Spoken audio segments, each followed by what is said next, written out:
ወወልድ ወመንፈስ ቅዱስ አሐዱ አምላክ አሜን። እንደምን ሰንብታችኋል? የተከበራችሁ የተወደዳችሁ የባህረ ጥበባት መንፈሳዊ ቴሌቪዥን አገልግሎት ተከታታዮቻችን ቸርነቱና ምሕረቱን ይቅርታውና ረድኤቱን ከሁላችንም ሳያርቅ ለዚህ ሰዓትና ደቂቃ ዳግም በሱ ቸርነት እንድንደርስ ፈቃዱ የሆነልን የሁላችን አባት የሁላችን መድኃኒት ኢየሱስ ክርስቶስ ክብርና ምስጋና ለእርሱ ይሁን። ለሁላችንም ዋስ ጠበቃነቷ ከለላነቷ እንዳይነ ጥቅሻ የሚደርሰው ጸሎቷ የቀደመ ቃል ኪዳኗ ከክፉ ከልሎናልና የአምላክ እናቱ ንጽሕተ ንጹሐን ቅድስተ ቅዱሳን ድንግል ማርያምም ስሟ የከበረ የተመሰገነ ይሁን። አሁንም የቅዱሳን አምላክ በቅዱሳን በወዳጆቹ ሁሉ ቃል ኪዳን ጠብቆን ይችን ቀን ለማየት ያበቃንን ከምንም ነገር በላይ እያመሰገን ነው። ለዛሬም በባህረ ጥበባት በዋሽንግተን ዲሲና አካባቢዋ ሀገረ ስብከት በሜሪላንድ ግዛት በምትገኘው የምዕራፈ ቅዱሳን ቅድስት አርሴማ የአንድነት ገዳም የሚዲያ ክፍል እየተዘጋጀ የሚቀርብልንን ቀጣይ ሳምንታዊ መርሃ ግብራችንን ነው ይዘን የተመለስ ነው። ባለፈው ሰኔ 12 ቀን 2013 ዓመተ ምህረት በዚሁ በሜሪላንድ ግዛት በሚገኘው በጽርሐ ጽዮን መንፈስ ቅዱስና የምዕራፈ ቅዱሳን ቅድስት አርሴማ ገዳም የመንፈስ ቅዱስን በዓል በታላቅ ሁኔታ ተከብሮ ነበርና በዚሁ በዓል ላይ ብፁዕ አቡነ ፋኑኤል በዋሽንግተን ዲሲና አካባቢዋ ሀገረ ስብከት ሊቀ ጳጳስና የቅዱስ ሲኖዶስ አባል በተገኙበት እንዲሁም በዚሁ በዓል ላይም በዲሲና አካባቢዋ የሚገኙ አብያተ ክርስቲያናት ካህናት አባቶች፣ ሊቃውንተ ቤተክርስቲያን፣ ዲያቆናት፣ መምህራነ ወንጌል፣ መዘምራን እንዲሁም በርካታ ህዝበ ክርስቲያን በተገኙበት በታላቅ ክብር ታስቦ ውሏል። እግዚአብሔር አምላካችን በቸርነቱና በምሕረቱ ይህንን በዓል እንድናከብር ስለረዳን እያመሰገን ነው። ስለ ሁሉም ነገር የሚያሳስብም የሚያነሳሳም መንፈሳዊ ስራም እንድንሰራ የሚያደርገንም ይሄ ቅዱሱ መንፈስ ነውና ይህንኑ በዓል በተመለከተ እንግዲህ መርሃ ግብር ይኖረናል። እሱኑ እንከታተላለን።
ቅድስት አርሴማ በዓል ሳይሆን እግዚአብሔር መንፈስ ቅዱስን የምናከብርበት ለሐዋርያት ጸጋ የተሰጠበት ከሶስቱ አካል አንዱን አካል እግዚአብሔር መንፈስ ቅዱስን የምናከብርበት የመንፈስ ቅዱስ በዓል ነው። በዚህ ገዳም በብፁዕ አቡነ ፋኑኤል መልካም ፈቃድ ሰማዕታትን በደም ጻድቃንን በገዳም የሚያጸና ሐዋርያትን በአጽናፈ ዓለም ምእመናንን በሃይማኖት በጾም በጸሎት የሚያጸና ቤተክርስቲያን የምትፈጽማቸውን ሰባቱ ምስጢራት የሚፈጸሙት በመንፈስ ቅዱስ ጸጋ ነውና መንፈስ ቅዱስ ቦታውን እንዲያከብረው እንዲባርከው በብፁዕ አባታችን አቡነ ፋኑኤል መልካም ፈቃድ የመንፈስ ቅዱስ ታቦት በዚህ አለ።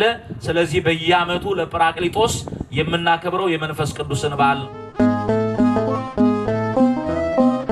ቋንቋ ከመጀመሪያ ጀምሮ የጽድቅ ውጤት አይደለም። ቋንቋ የኃጢአት ውጤት ነው።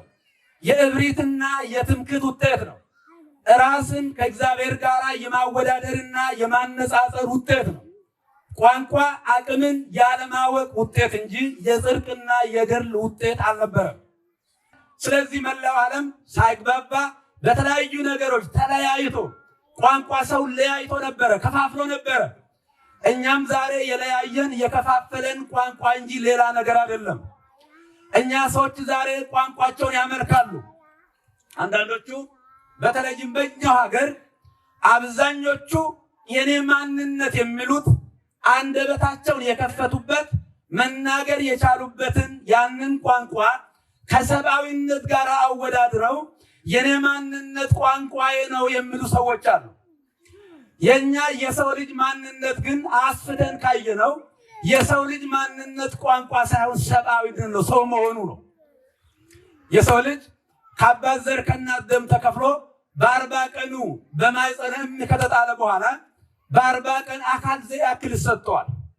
እስከ 40 ቀን ከጭራ በታች የቀጠነው ያ ደም ረክቶ እግዚአብሔር አጥንት ሰክቶ በጅማት አስሮ ቁርበት አልብሶ ሕያው አድርጎ ሙሉ ሰው አድርጎ በ40 ቀኑ ያቆመዋል፣ ዘላለማዊነትን ይሰጠዋል።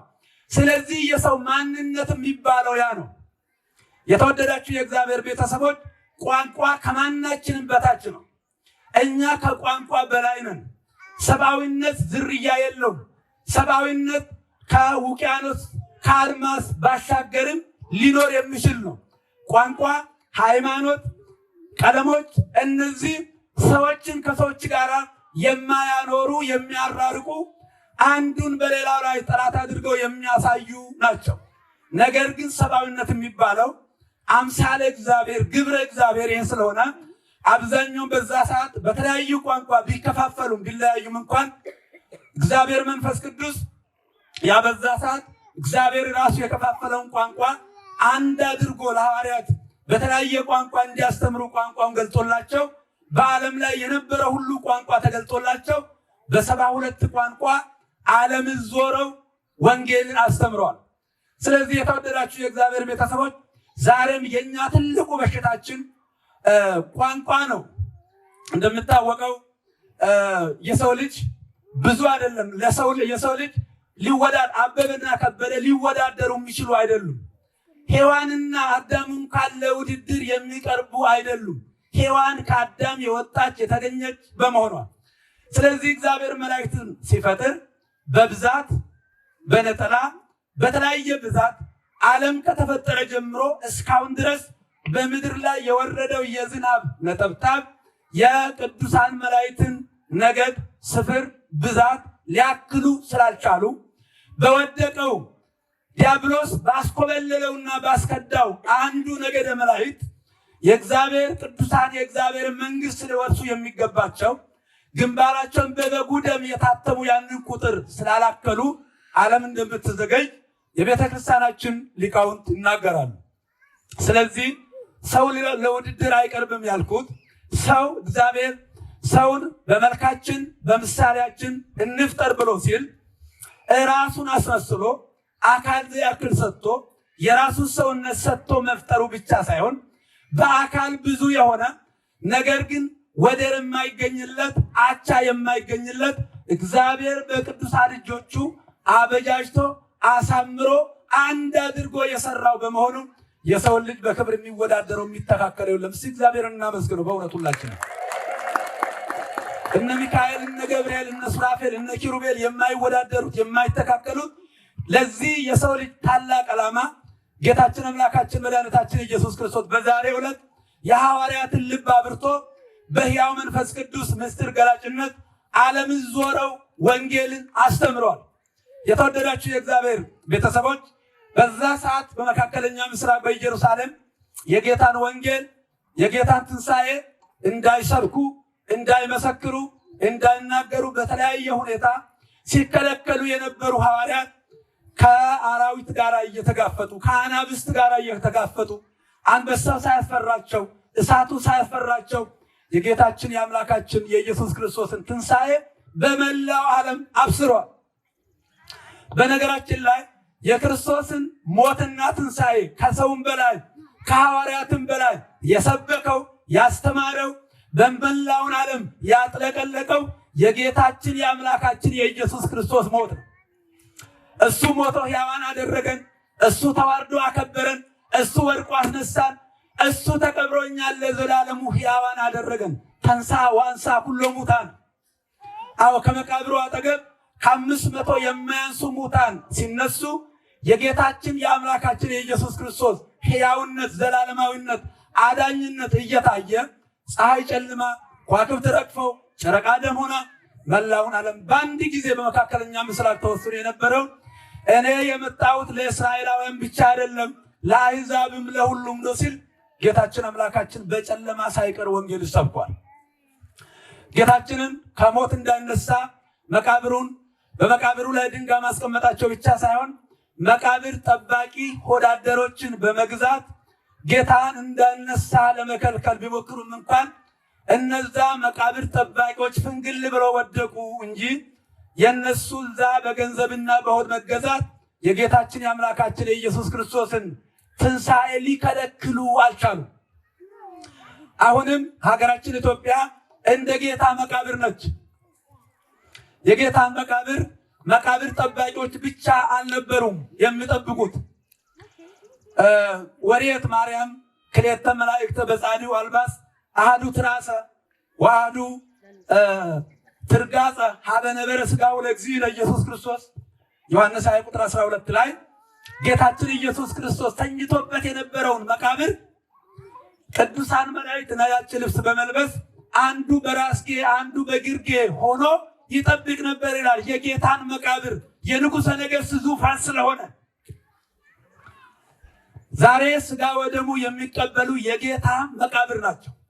የክርስቶስ የጌታ ሥጋ መቃብር ዋናው ትልቁ የጌታ መቃብር መቀበር የሚፈልገው በዚህ በአዲስ መቃብር ማንም ባልተቀበረበት አዲስ ደባል በሌለው በዚህ መቃብር ውስጥ ነው ጌታ መቀበር የሚፈልገው መኖር የሚፈልገው። ስለዚህ ጌታችን አምላካችን መድኃኒታችን ኢየሱስ ክርስቶስ መቃብሩን በመላእክት ያስጠብቃል። ነገር ግን ሌሎች በገንዘብ የተገዙ መቃብር ጠባቂዎች ነበሩ። ጌታ እንዳልተነሳ አድርገው በኢየሩሳሌም ላይ ለአንድ ሳምንት እነዛ መቃብር ጠባቂዎችና የሮማውያን የግሪካውያን የዛው የማህበረ አይሁድ ተወካዮች የጌታን ትንሣኤ እንዳልተነሳ አድርገው በመስበክ ምዕመናንን ግራ በማጋባት ለአንድ ሳምንት ተሳክቶላቸው ነበር። ለ10 ቀን ተሳክቶላቸው ነበር። ከ10 ቀን በኋላ ግን ሐዋርያው ቅዱስ ጳውሎስ በመንፈስ ቅዱስ ተቃኝቶ በመንፈስ ቅዱስ ገላጭነት አንዲት ቃል በመናገሩ 3000 ሰዎች በአንድ ጀንበር በአንድ ደቂቃ አመኑ ይላል። ስለዚህ የተወደዳችሁ የእግዚአብሔር ቤተሰቦች ዛሬ የኢትዮጵያን መቃብር የኢትዮጵያን መጥፋት የሚመኙ በተለይም በብዙ መልክ የኢትዮጵያን መቃብር የሚጠባበቁ የሳጥናኤል ወራሲያን መንበር አቃቢያን መንበር ኢትዮጵያ ትሞታለች፣ ትጠፋለች፣ ትበተናለች በማለት ሲያሟርቱ እያየናቸው ነው። ሀገራችን ኢትዮጵያን እግዚአብሔር የፈጠራት እግዚአብሔር የማይተዋት በዛ በገጠር በከተማ የሚኖሩ ሁሌ የሚጸልዩ በገዳማት ያሉ የነዛ ምስኪን እህቶቻችን፣ እናቶቻችን፣ አባቶቻችን አምላክ እግዚአብሔር ሀገራችን ኢትዮጵያን ይጠብቅልን። ወገኖች አሁን ለእናንተ ልነግራችሁ የሚፈልገው አንድ ነገር አለ። አሁን የዘረኝነት የሚባለው ፖለቲካ ውስጥ ብቻ አይደለም፣ ቤተ ክርስቲያንም እየገባ ነው። እዚህኛም መሀል እየመጣ ነው። ስለዚህ አንዳንድ ሰዎች እኛን አባቶችንም ካህናትንም መነኮሳትንም ሀገር ከሌለው ድንበር ከሌለው ሰፈር ከሌለው እዚሁ እንኳን ሞቶ የማይቀር ለዘላለሙ ሕያው የሆነ የሚሰጠው አገልግሎት ሕያው የሆነ ክህነት የታጠቁትን እንኳን ሳይቀር በዘርና በጎሳ በመንደር ለመፈረጅ ይሞክራሉ። በተለይም እኛ መነኮሳት ሀገር የሌለን ዘመድ የሌለን ሁሉንም ነገር ጥለን፣ ይሄ ምንም ውዳሴ ከንቱ አይደለም። ሁሉንም ነገር ጥለን እግዚአብሔርን የተከተል ሰዎች ነን። ስለዚህ አንዳንድ ሰዎች ከዚህ ከትልቁ ማዕረግ በማውረድ ከውቅያኖስ በላይ ከሰፋው ሰብአዊነትና የወንጌል ትምህርት በማውረድ ወደ ዘርና ወደ ጎሳ መንደር ለመክተት በቤተ ክርስቲያን አካባቢ ያለውን ሽኩቻ አሁን እየተመለከትን ነው። ስለዚህ እኛ ከቋንቋ በላይ ነን። ቋንቋችን ክርስቶስ ነው። ቋንቋችን ሃይማኖት ነው። ቋንቋችን ሰብአዊነት ነው። ቀለምም ሊለያየን አይገባም። የሰው ልጅ በተለያየ ቅርጽ የተሰራ በተመሳሳይ ማቴሪያል የተሰራ በአንድ መሐንዲስ የተሰራ ነገር ግን የተለያየ ቀለም የተቀባና የተለያየ ቅርጽ ያለው እንጂ የሰው ልጅ በምንም አይነት ተአምር ሊለያይ አይችልም። ስለዚህ በመንፈስ ቅዱስ የሚያምን ከሰፈር ይወጣል፣ ከመንደር ይወጣል፣ ከእግዚአብሔር ጋር ይኖራል። የመንፈስ ቅዱስ መገለጫ የሚሆኑ ስራዎችን በመስራት ብቻ ይታያል። ለዚህም ነው እንግዲህ እነዛ የ150 የቁስጥንጥንያ ሊቃውንት አዳኝና መድኃኒት በሆነ ሕያው በሆነ ዘላለማዊ በሆነ በነቢያት አድሮ ነገረ ስጋዌን ነገረ ምጽአትን የተነበየ የሩቁን አቅርቦ የቀረበውን አጉልቶ ለሐዋርያት በማሳየት ይህንን ታላቅ ምስጢር እንዲፈጸም ላደረገው ለሕያው መንፈስ ቅዱስ ከአብና ከወልድ ጋር አንድ ስግደት እንሰግዳለን ብለው የተናገሩት የመንፈስ ቅዱስን አምላክነት የባህሪ አምላክነት ገናናነት ገላጭነትን አጉልተው ሊያሳይ የሚችል ቃል ይሄ በመሆኑ ነው። ስለዚህ ዛሬ እግዚአብሔር ቋንቋችን ይገለጥልን።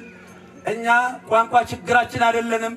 ኦሮምኛና አማርኛ ትግርኛ ሊያግባባን ካልቻለ በምልክት ቋንቋ መናገር በተሳናቸው ሰዎች ቋንቋ ብንናገር በቀላሉ መግባባት እንችላለን።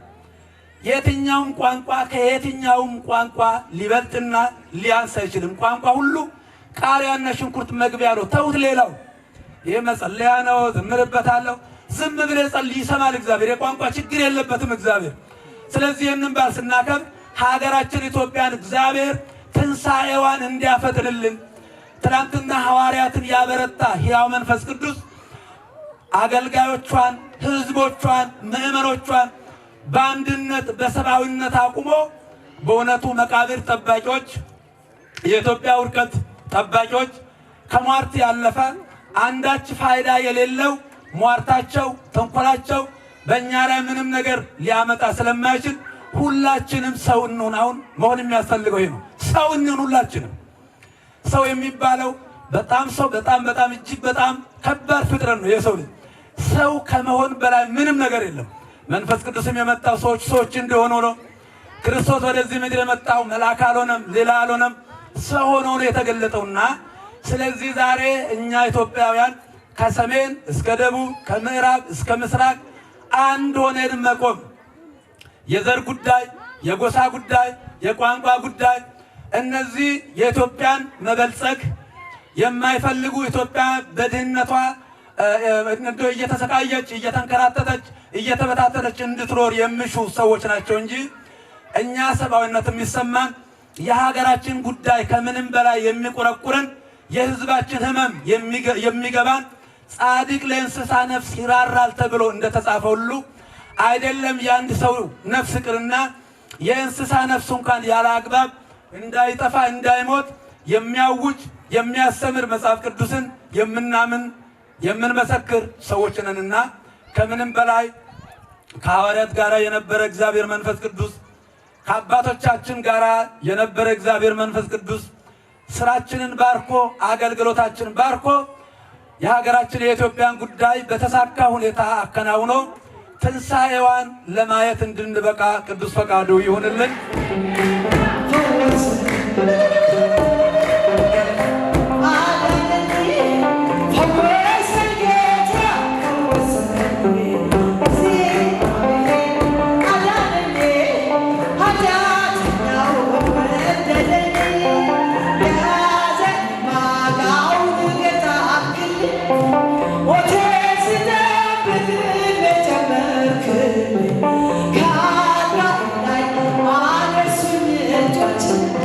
Tell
በዛሬው ዕለት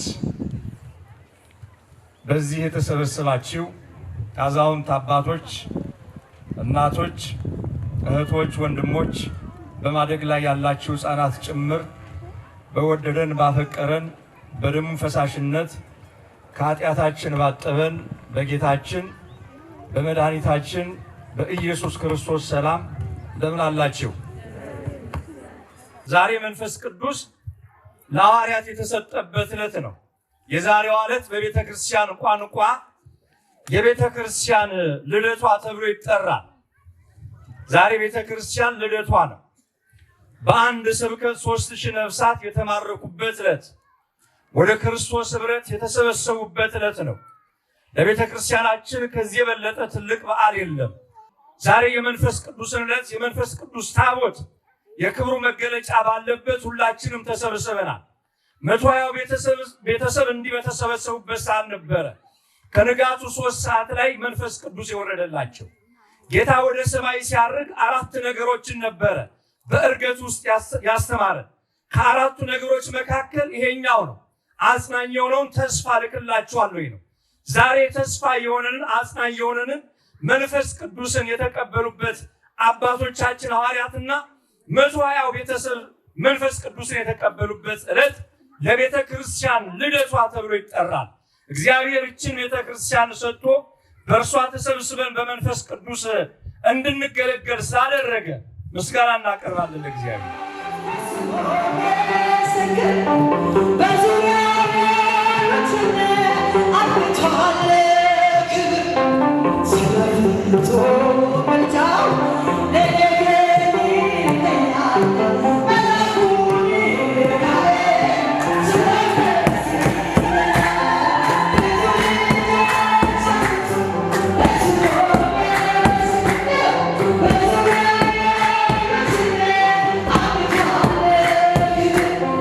Yeah.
እንኳን ለበዓለ መንፈስ ቅዱስ ለጰራቅሊጦስ በዓል እንኳን በሰላም አደረሳችሁ። የተወደዳችሁ የእግዚአብሔር ቤተሰቦች፣ ይሄ የምታዩት ግቢ፣ ይሄ የምታዩት ስራ፣ ይሄ የሚደረገው ልማት ሁሉ እንደ ድንገት ከሰማይ የወረደ አይደለም። የእናንተ የሰዎች የምእመናን የካህናቱ ድካም ጥረትና ስጦታ ነው። ስለዚህ ደግሞ ወደፊት ብዙ የሚሰሩ ነገሮች እንዳሉም አይናችሁ ያያል። እየተመለከታችሁት ስለሆነ ለእናንተ ብዙ መወትወት የሚያስፈልግ አይመስለኝም። ምክንያቱም ገብቷችኋል፣ ማድረግ እንዳለባችሁ ታውቃላችሁ። የምታደርጉትም ለራሳችሁ ነውና ይህንን እያሰባችሁ ዛሬ ብቻ አይደለም፣ ምን ጊዜም በማንኛውም ሰዓት ቦታው ክፍት ነው ገዳሙ። እየመጣችሁ የበረከቱ ተሳታፊ ሁኑ። ይህ በምድረ አሜሪካ የመጀመሪያው ታሪካዊ የሆነ ገዳም ነው። ታላቅ ቦታ ነው። ይሄ ገዳም ደግሞ በዚህ በገዳምነት ብቻም ሳይሆን አሁን ደግሞ የበለጠ የኛ ለሀገረ ስብከቱም በመላ አሜሪካ ላሉት ሁሉ ልሳን የሆነ ገዳም ነው። በዚህ በቅርቡ መምህር ተስፋዬ መጋቢ ሃይማኖት ወደ ኢትዮጵያ ሄደው ከኢትዮጵያ ኦርቶዶክስ ተዋሕዶ ቤተክርስቲያን መገናኛ ብዙሃን ጋራ በቴሌቪዥን የአየር ሰዓት ተከራይተው ነው የመጡት። በዚህ በገዳሙ ስም ይሁን እንጂ የሁላችን አንደበት የሁላችን ልሳን ነው። ስለዚህ በእውነት መጋቢ ይህንን አስበው በማድረጋቸው እናንተን ወክለው ገዳሙን ወክለው ሄደው ተፈራርመው የአየር ሰዓት በመውሰዳቸው በእውነቱ በእናንተ ፊት በራሴና ሀገረ ስብከቱ ስም ከፍ ያለ ምስጋናዬን አቀርባለሁኝ። እግዚአብሔር ይስጥልኝ። መጋቢ ሃይማኖት ተስፋዬ ትልቅ ስራ ነው የሰሩት። በዚህ ዘመን እንግዲህ ትልቁ ሚዲያ ነው። አገር እያፈረሰም ያለ ሚዲያ ነው። አገርም የሚገነባ ሚዲያ ነው። ስለዚህ እኛ ከገንቢዎቹ ነን፣ ካፍራሾች አይደለንም። ስለዚህ ይሄ በመላው ዓለም የሚታይ የቤተ ክርስቲያን የራሷ ንብረት የሆነ ቤተ ክርስቲያኒቱ የ24 ሰዓት ፕሮግራም ነው ያላትና ከዚያ ፕሮግራም ላይ ነው እኛም ደብዳቤ ለሚመለከተው አካል ጽፈን ትብብር እንዲደረግልን በተመጣጣኝ ዋጋ እንዲሰጠን ብለን ይሄ ተደርጓልና አሁን ዛሬ የተከናወነው ክንውን ሁሉ በዚያ ቴሌቪዥን ይቀርባል። ዓለም ሁሉ ያየዋል። ሰዎች ሁሉ ይማሩበታል። እንደዚህ አይነት ቦታ በመኖሩ ይህንን ሲመለከቱ እናንተን ያስባሉ፣ ያመሰግናሉ። ምን አይነት የታደለ ሕዝብ ነው በዛ ያለው ይህንን ስራ የሰራ ብለው እናንተን በህሊናቸው ያስባሉና እድለኞች ነን ሁላችንም። በዚህ ዘመን በዚህ ሰዓት በዚህ ሀገር ያለም ካህናቱም ምእመናኑም ሁሉ የታደልን ነን እና ይሄ ትልቅ ስራ እየተሰራ ስለሆነ ሁላችሁም ለዚህ በአንድ ልብ ተነሱ። መንፈስ ቅዱስ እኮ የወረደው ሐዋርያት በአንድ ልብ ስለነበሩ ነው። ወንጌሉ ማን እንደሚነግረን በሐዋርያት ሥራ 2ኛው ምዕራፍ በአንድ ልብ ሆነው ሲጸልዩ ሳሉ ነው የሚለው። በአንድ ልብ የሚጸለይ በአንድነት የሚጸለይ ጸሎት ሁሉ መልስ አለው። መልስ ከእግዚአብሔር ይመጣል። ስለዚህ ጠንክረን ከዚህ የበለጠ ብዙ ስራ ልንሰራ ይገባል። በዚህ በገዳሙም ስም ከምእመናን ተሰብስቦ በኢትዮጵያ በአንዳንድ ቦታዎች ላይ በደረሰው የእርስ በርስ ግጭት ምክንያት ከቤት ከንብረታቸው ለተፈናቀሉም ሁሉ እርዳታ ተሰጥቷል፣ ተደርጓል። ይሄ ሁሉ ትልቅ ነገር ነው። ቦታው ቢኖር ነው ለነፍስም ለስጋም የሚሆን ነው። ስለዚህ ይሄ ሁሉ የእናንተ ውጤታችሁ ነው፣ የልግስናችሁ ውጤት ነው፣ የደግነታችሁ ውጤት ነውና እግዚአብሔር አምላክ አሁንም የምትሰጡት አያሳጣችሁ። እግዚአብሔር በዓሉን የበረከት ያርግልን።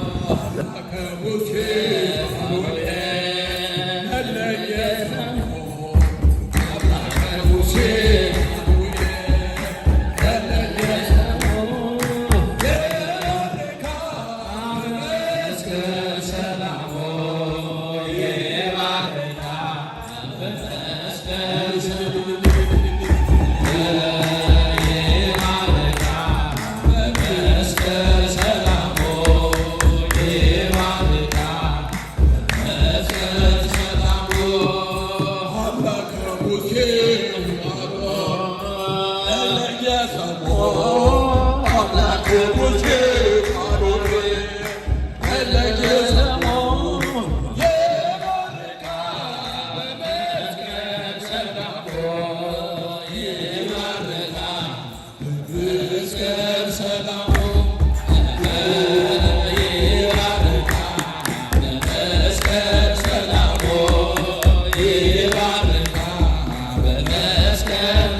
የተከበራችሁ የተወደዳችሁ የመርሃ ግብራችን ተከታታዮች እንግዲህ ከላይ እንደተከታተላችሁት ባለፈው ሰኔ 12 ቀን 2013 ዓመተ ምህረት ይሄው የመንፈስ ቅዱስ በዓል በምን መልኩ ተከብሮ እንደነበረ በሜሪላንድ ግዛት በሚገኘው በዋሽንግተን ዲሲና አካባቢው ሀገረ ስብከት ማለት ነው የጽርሐ ጽዮን መንፈስ ቅዱስና ምዕራፈ ቅዱሳን ቅድስት አርሴማ የአንድነት ገዳም ይሄው በዓል እንዴት ተከብሮ እንደነበረ ከላይ ያያችሁትን ይመስላል።